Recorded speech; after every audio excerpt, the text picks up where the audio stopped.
Good day again to everyone. For today's video again, we are going to understand or explain what is the basic premises of the Philippine Constitution. So, I may not explain every side of the Philippine Constitution, but I will try to explain to you in regards with the NSTPC What's 1. Okay, so what is a constitution? So, a constitution is a fundamental law of the state that contains the principle on which the government is founded. So, andito po lahat yung mga kung bakit, kung ano, paano, at marami pang mga questions na tanong kung bakit merong government, kung paano ang gobyerno, ano yung pamamalakad nila, and so on. So, it regulates the division of the sovereign powers. Okay, there are three division of the sovereign powers. I hope we can explain on our next slide.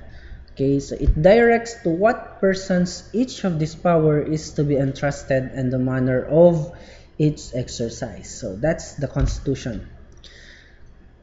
In the Philippines, it is written instrument by which the fundamental powers of the government are established, limited, defined, and by which these powers are distributed among the several departments of their safe and useful exercise for the benefit of the body politic. So, this is according to Malcolm. Okay, Philippine Constitution law. Okay, so what are the chief functions of the Constitution? So the Constitution was conceived as prescribing the framework and form of government and its power. It defines the citizenry, the territorial area, okay, provide the basic and fundamental principles and procedures and limitations on the amendatory process. Okay, so for us to define more or for us to open our mind about Constitution, let's try to compare and contrast. Compare and contrast between Constitution versus law. Law is the rule of conduct binding all members of society and promulgated by the competent authority, while Constitution is a law, being a fundamental one. A law is not necessarily a constitution. A constitution is a law, but law is not a constitution. So take note for that. So these are now the differences of the two. Under constitution, it is the supreme law of the land. Under law, it is of general application but must conform to the constitution. Under constitution, it is the direct enactment from the people for they ratify it. While in law, it is an enactment of the people's representative. Okay? In a constitution, it contains general principles or provisions. Under the law, it contains details to implement provisions of the constitution. Under constitution, it is permanent in character as its amendment is difficult. Okay? While law, it is easy to amend directly by the legislative body. So, for example, let's say a law in the 90th century is already modified nowadays, while a constitution in the 1990th century is still a constitution today. Okay? Under constitution, the amendatory process must be strictly followed, while under law, the amendment process is just a simple process of legislation. What are the characteristics of a good constitution? There are three requisites of a good written constitution. So first, the broadness. This refers to its scope being broad because it must outline the organization of the government of the whole state. A statement of the scope and the functions of the government and of the relation of the bodies and the government require a comprehensive documentation. The second one is the brevity. This refers to the Constitution being brief because it is not the place in which details of organization should be set forth. Its nature therefore requires that only its great outlines should be marked, its important objects designated, and the minor ingredients that compose those objects be deducted from the nature of the object themselves. Okay? The third one, requisite of a good written constitution is definiteless. Okay? This refers to the constitution being definite, not vague, in the statement of the principle underlying the essential nature of a state, or etc., as this may lead to opposing interpretations that may prove harmful. Okay? Common types of constitution with reference to form. There are two, written and unwritten. With reference to the origin and history, cumulative or evolved, and the second one is conventional or enacted. With reference to the ease or difficulty or amendment, flexible or elastic, and the second one is rigid or inelastic. Essential parts of a constitution. A typical written constitution contains three sets of provisions: a series of prescriptions setting forth the fundamental civil and political rights of the citizens and imposing certain limitations on the power of the government as a means of securing the engagement of these rights. The second is a series of provisions outlining the organization of government, enumerating its powers, laying down certain rules relative to its administration, and defining the electorate. The third one is a provision or provisions pointing out the mode of procedure in accordance with which formal changes in the fundamental law may be brought about. Okay? This is the preamble of the Philippine Constitution. Let's try to read as a whole. We, the sovereign Filipino people, imploring the aid of the Almighty God in order to build a just and humane society and establish a government that shall embody our ideals and aspirations, promote the common good, conserve and develop our patrimony, okay, and secure to ourselves and our posterity the blessings of independence and democracy under the rule of law in the regime of truth, justice, freedom, love, equality, and peace. Do ordain and promulgate the constitutions. The declared principles and policies of the state in the 1987 Constitution. These are: first, the Philippines is a democratic and republican state. Sovereignty resides in the people, and all government authority emanates from them. The second one, the Philippines renounces as an instrument of national policy, adopts the general accepted principle of international law as part of the law of the land, and adheres to the policy of peace, equality, justice, freedom, cooperation, and unity with all nations. Okay, this can be found in the Article 2, Section 2.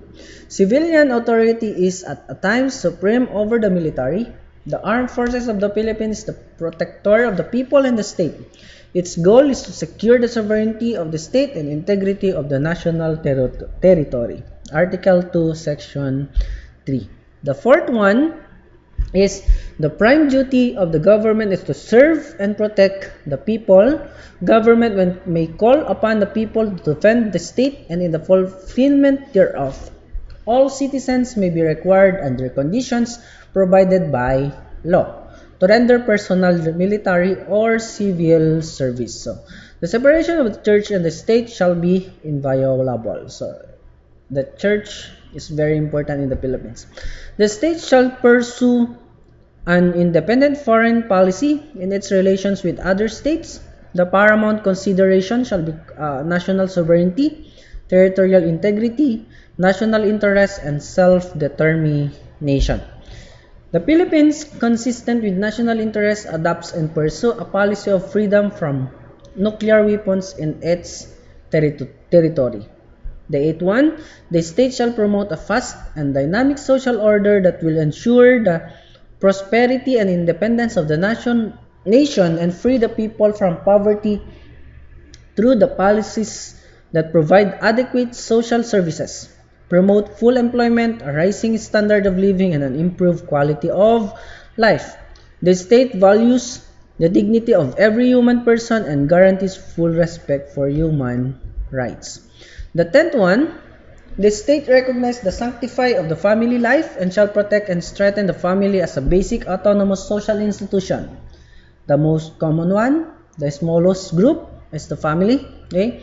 It shall equally protect the life of the mother and the life of the unborn from conception. Okay?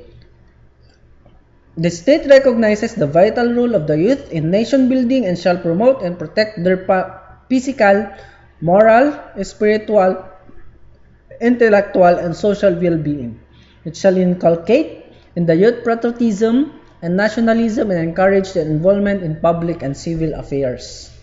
So let's go back to 10th. This is a constitution, and I will give you a law wherein we can differentiate the constitution and the law. First is under the constitution, this is the state recognized the sanctified the family life and shall protect and strengthen the family as basic autonomous social institution. Sabi dito, it shall equally protect the life of the mother and the life of an unborn from conception. And under the law, we have the VAUSI, the violence against women and children, wherein it protects the women and children. So now look at the differences of such two. Okay, so the 12th one, the state recognizes the role of women in nation building and shall ensure the fundamental equality before the law of women and men. The 13th, the state shall promote and protect the right to health of the people and instill health consciousness among them. So we have that's why the government is exerting their effort and everything, because it promote and protect the right to health of every Filipino. Okay, so lalo na example na lang natin ngayon is pandemic. Okay, the state shall protect and advance the right of the people to a balanced and healthful ecology in accord with the rhythm and harmony of nature. The 15th, the state shall give priority to education, science and technology, arts, culture and sport to foster patriotism and nationalism, accelerate social progress, and promote total human liberalism and development. The state affirms labor as primary social economic force. It shall protect the rights of workers and promote their welfare. Okay, the state shall develop a self-reliant and independent national economy effectively controlled by Filipinos. The state shall recognize the indispensable role of the private sector, encourage private enterprise, and provide incentives to needed investments. Okay? The state shall promote comprehensive rural development and agrarian reform. The state recognizes and promote the right of indigenous cultural communities within the framework of national unity and development. The state shall encourage non-government community-based or sectoral organizations that promote the welfare of the nation, the private sector, like for example. The state recognizes the vital role of communication and information in nation building. So that's why they continue to promote our communication company, like for example, the Globe and Smart company. The state shall ensure the autonomy of the local government. The state shall guarantee equal access to opportunities to public service and prohibit political dynasties as may be defined by law. 25. A public office is a public trust. 26. The state shall maintain honesty and integrity in the public service and take positive and effective measure against graft and corruptions. 27 is subject to reasonable conditions prescribed by law. The state adopts and implements a policy of full disclosure of all its transactions involving public interest. So those are extracted from the work of Coloma and Herrera, entitled Towards a Relevant and Responsive National Service Training Program in the School, and the 1987 Philippine Constitution. So that's all for today. Again, Good day to everyone and God bless.